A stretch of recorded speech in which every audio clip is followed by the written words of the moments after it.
This Chop and Brew Lanyap video brought to you with support from Imperial Yeast and by our awesome Patreon supporters. Show your love at patreon.com/chopandbrew. What up, everybody? It's Chop and Brew, Chip Walton in Dono's basement with the owner of the basement, Dono, and Fowler. Snack Stick. We're eating some snack mix with Snack Stick. Yeah. We want to do a quick tasting note because this is a beer that is not going to last long. Nope, it's almost gone. So we wanted to do it while we had a chance. This is a double IPA brewed by Paul Fowler from the Mashmaker book. What's it called? Trey Cool Imperial IPA.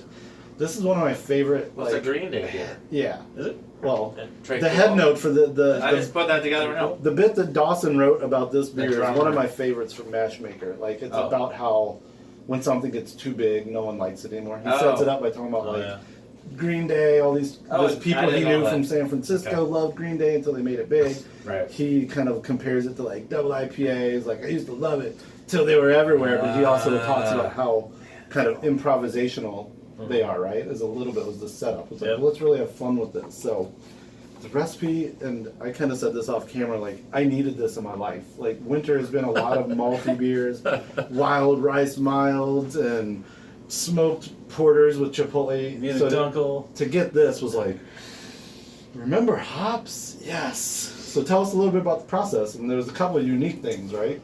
Yeah.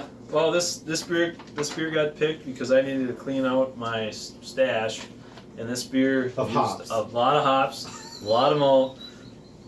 So that's the same thing. It's all one malt. It's all just Maris Otter. Yeah. All Maris Otter. And it's rich like that. Which It's you nice. received. That's in the recipe. Yep. So it's all Maris Otter. I brewed this per the recipe, but we did a 10-gallon batch, and I split the other 5 with another club member. Oh, I was about to say, like, you drank through 10 gallons already? Yep. Okay. That'd be insane. Is this the other Paul?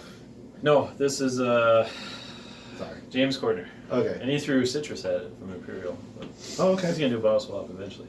Anyway, yeah, it was all Maris Otter, and then per the recipe, he's got some citra in them for mash hop, and then we got some hop extract at 60 minutes. How much? 60-minute boil. Well, this is a 10 gallons, so I had 10 milliliters. Is that one shot? So Did There you was buy 2 of them. 2 hop shots? Yeah. They're 2 5 options. milliliters each? Yes. Okay. And I've used 1 in 5 gallons. And I So remember James put in 1 and I put in 1, and I'm like, carefully put it in because I don't know what's going to happen. So it wasn't like just dumping hops in with it. But No. it was really? pretty uneventful. Because that happens partly because of the matter that's nucleating as it busts apart, right? Yeah. Yeah. Just say yeah. Paul yes, said Yeah. that's why. yeah. What he Snack said. stick science. But that didn't happen. It was all good. And then a ton of hops. Yeah, there was so that was a 60-minute bittering, and then there's nothing until 5 minutes, And then they all go in. and then they pretty much all go in at the end. The bittering was the hop shot. Yeah. That's bittering was a hop shot, Wow. and then Big Charge Galaxy at 5, Simcoe at 5, Citra at 5, Columbus at 5, and then Some sugar. massive dry hop. Yeah, sugar Yeah. to make sure it attenuates down. 1 pound 4 ounces. But the dry hop on this was 2.5 ounces of Simcoe, 1.25 ounce of Columbus, and a half ounce of Galaxy for 5 gallons. So that was the first thing that was kind of unique, right? That's a big dry hop bill for you. Yeah, for me, I never really go over like. And how did you handle it? Because it turned out not eating- veggie tasting, and it's not cloudy. So what was your technique with the dry hop? I dry hop in a keg, all my beers, and then I usually hit them with gelatin. Okay. And then usually I only have to dump the first pint, and the rest is clear. Not this one. No kidding. This one, probably 6, 8, 10 pints before it finally started to get. When you dry hop in the keg, is it not on tap? Not on tap. And is it not in a fridge? pressurized? Not even? pressurized. Okay, so Not in it's a fridge kind of either. like a carboy. I mean, Yep. it's just not in a fridge. It's like You guys Not in have- a fridge.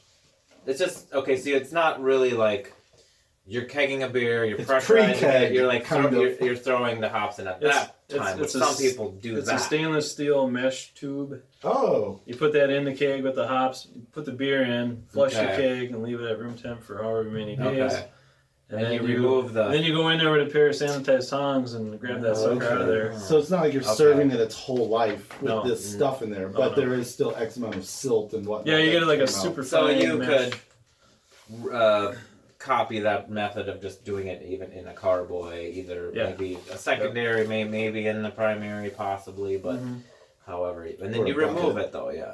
Yep, you remove it, and then Alright. I flush it again, and well, that's when I would chill it at that point, put the gelatin in, and then put it on gas, and cap it when it's ready. It's pretty clear. I mean, like, Yeah. big hoppy beers can sometimes be. Yeah, for less double IPA, clear. I'm happy with it to have this little bit of haze because then I think the lupulin is in there And affecting. you its said it clarity and was sits- what yeast did you say? Did you say? This is 1056. Oh, maybe you didn't say. Okay. James- Somebody use citrus. Yeah. But that's a pretty flocculent. I think Yeah. that 1056 beers Yeah. can get pretty clear anyway. So what are we getting out of it? I get huge hop, obviously, I mean- like fruity, a little piney. You kind of mentioned I'm just saying, the cat. for good or ill, caddy. my number one thing is caddy. We'll just say caddy instead of what you want to say.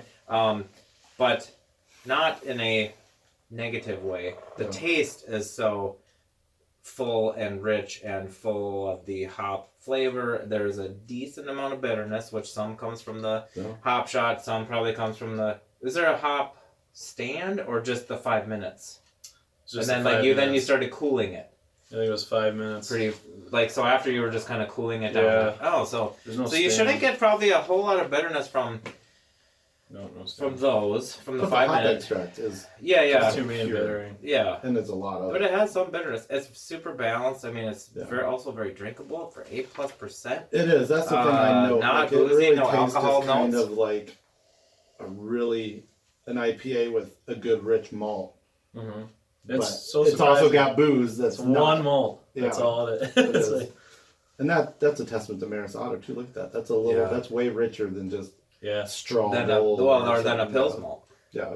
It would be lighter in color and lighter in profile, probably. How did the extract work for you? Did it float on the top like I've seen? Did it incorporate? It incorporated pretty well, but I did see some of the little black specks floating around. No black specks. Yep. Yep. That's what There's I've a seen. little So. black speck on the Didn't board Here today. That's That's my hops in there. I didn't see any Yoy. in the second or in the primary time. So- Yeah, there must be something about as it's cooling, it kind of comes in. Falls but- out. Yeah. No, this How is about really cleaning the good. equipment? Does the oil and the stuff from the? Did you didn't- notice that? Because I I've didn't noticed really my kettle notice. will be a little bit more like residuey, oily. Really? Yeah, so it takes a little extra muscle to get the stuff off there. I've noticed. Yeah. So who'd you didn't call? notice Dum-dum-dum. that? Muscles. Muscles, Sun's glasses. out, Big guns guns. out. Yeah, Damn. right here, man. I'll take care of it myself. What do you get out of it, flavor wise? Like you In the drank a lot of it apparently. Yeah. In the beginning, it was way more catty in the beginning, and I think that's from the Simcoe. But now that's faded back. Now I get more of the fruitiness, the orangey citrus. Yeah.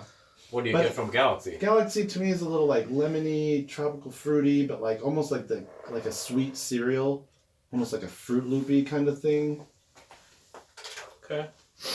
Yeah. That's why I like this. This is a lot of every taste. It's like, oh, now it's kind of orangey. Oh wait, now it's more like a sweet cereal because the malt's also in there doing a good job. It's not a bone dry double IPA, but it's definitely not a No, but caramel malt rich one. My either. glasses are almost. our dry. 8. I was gonna say our 8 ounces of 8% went down in about Yeah. 10 minutes. It doesn't take long. No, I would put this up there with some of the like better double IPAs Well, thank you. on the market. Like that's awesome. This recipe is Thanks, Dawson. yeah. Thanks, Dawson. And I'm sure some of that has to do with Cheeky bittering with the extract and just there's a lot of vegetal matter in this beer Oh, still yeah. 13 ounces, but there's that much less because you're bittering it with the extract. The extract bittering technique does give it. I mean, I've done a number of beers with it, and I do like it.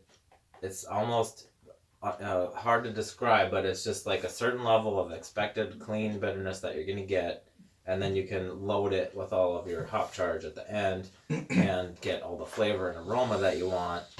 I mean, I don't even know if it's that much difference than just bittering with like an ounce of Columbus or whatever. But I mean, it does work out to a nice beer.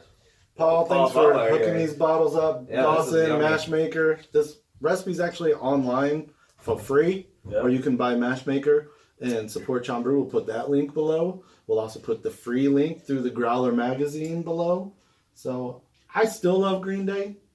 I love them. Actually, drinking this the other night, I pulled it up on Spotify and rocked Dookie for like washing dishes and doing stuff around the house. And I was like, every song is a banger. Yeah. That's one of those CDs that like I never skipped. There might be one that I used to skip, but I didn't this time. I was like, The Green Day appearance on David Letterman, I think it might have been Basket Case. Classic. That video destroyed. You can look it up. It destroys. They just kick ass on Letterman. They tear the place down. Awesome. I'm telling you. All Trey right. Cool. Billy Joe, Billy Trey Cool, Joe. Holla Holla, Mike. Bass player's Mike, right? That Poor sounds bass good. player Sounds never. good. I think it's Mike Durkin, if I'm not. No, that's a guy I used to work with. Anyway, okay, holla. I think his name's Mike though. It's only 12 minutes. It felt a lot longer than that. That's funny. Hey. It felt longer. Yeah.